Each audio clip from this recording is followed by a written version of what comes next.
Welcome back to today's video. We have some breaking news that could shake up the political landscape in ways we haven't seen in a while. Governor Chris Sununu, the beloved Republican governor of New Hampshire, has just announced on a radio show that he will not be running for the Senate in 2026. This decision comes after weeks of speculation about whether he would enter what many expected to be a fiercely competitive race in this battleground state. Now, let's take a moment to understand why this announcement is so significant. New Hampshire is not just any state, it's a critical battleground that has historically played a pivotal role in national elections. In the last presidential election, we saw Kamala Harris win New Hampshire by a razor-thin margin of just 3 percentage points. This close call indicates that the state is very much in play, and with an open Senate seat due to a Democratic incumbent retiring, the stakes couldn't be higher. This sets the stage for what could have been an electrifying Senate election. But here's the kicker. 2026 is shaping up to be a promising year for the Democratic Party. We're witnessing Donald Trump's approval ratings plummeting, and Democrats are outperforming in off-cycle and special elections, similar to the indicators we saw in 2017 and 2018. This trend suggests that the political winds are shifting, and the Democrats are poised to capitalize on this momentum.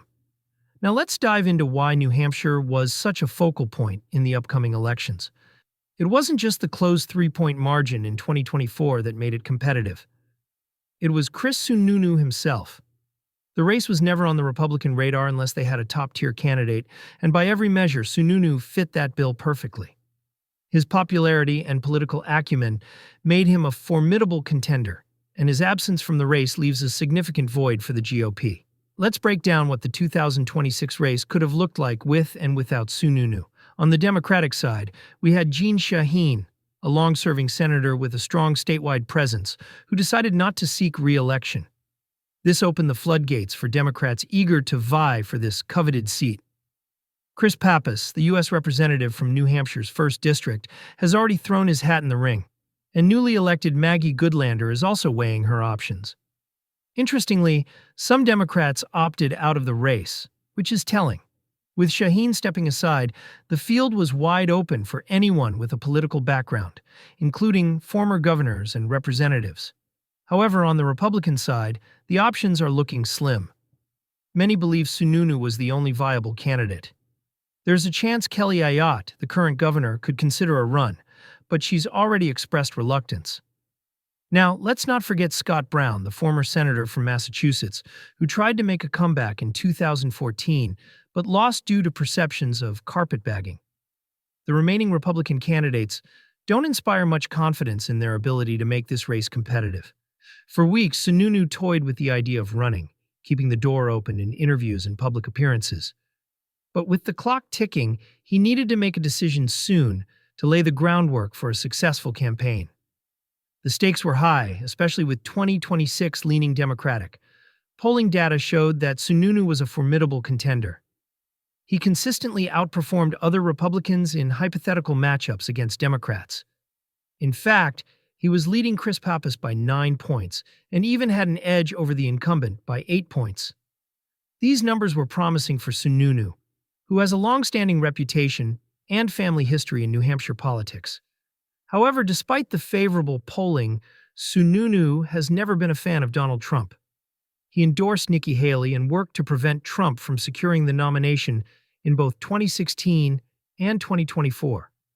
Yet Trump saw the potential in Sununu and encouraged him to run, even meeting with him in the Oval Office. But now, with Sununu's announcement, the race is looking solidly blue for the Democrats.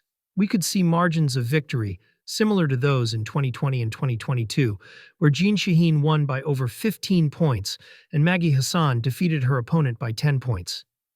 If Ayotte sticks to her word and doesn't run, and if Sununu follows through on his decision not to enter the race, the Democrats have a clear path to victory.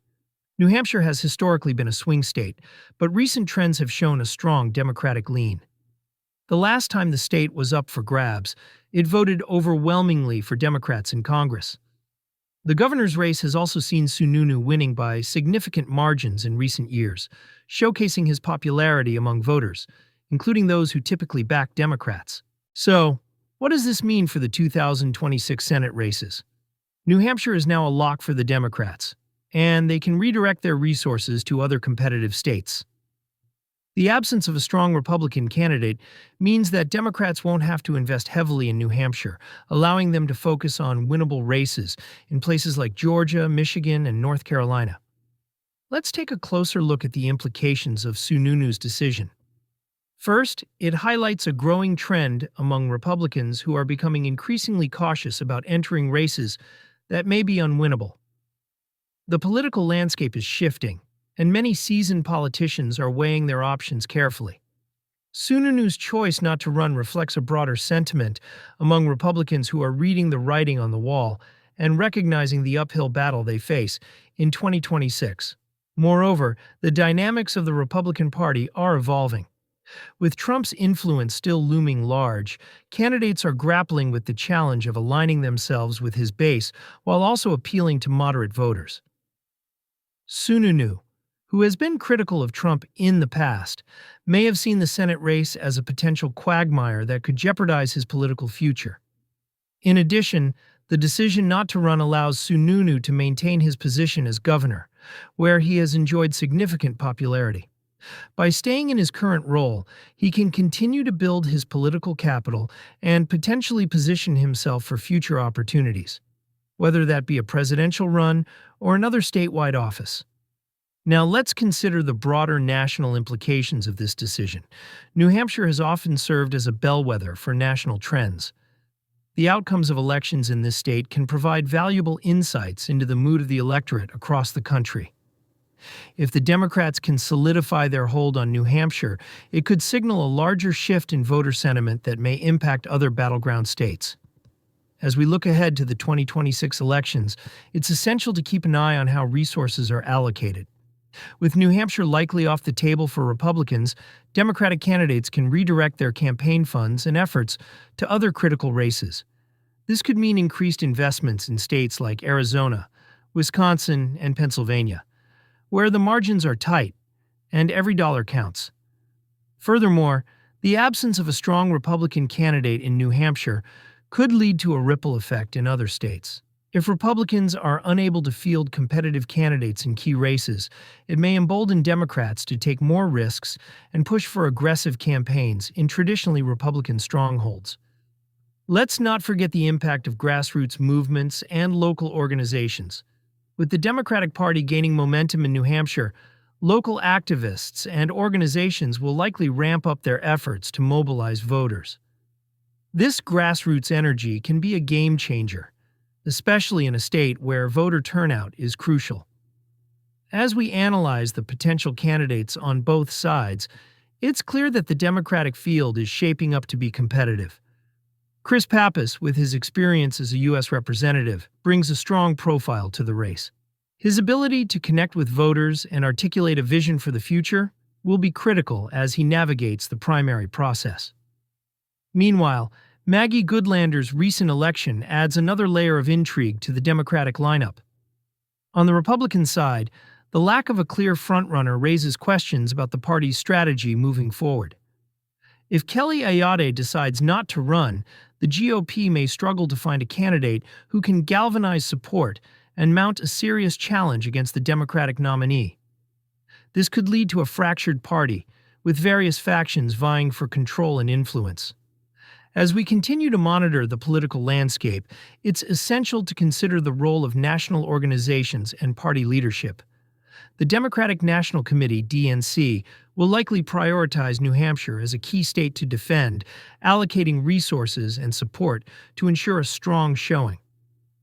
Conversely, the Republican National Committee, RNC, may need to reassess its strategy and focus on states where they have a better chance of success. In conclusion, Chris Sununu's decision not to run for Senate in 2026 has far-reaching implications for both parties. It solidifies New Hampshire as a stronghold for Democrats and raises questions about the future of the Republican Party in the state. As we look ahead to the 2026 elections, it's clear that both parties will need to adapt and strategize in response to the evolving political landscape.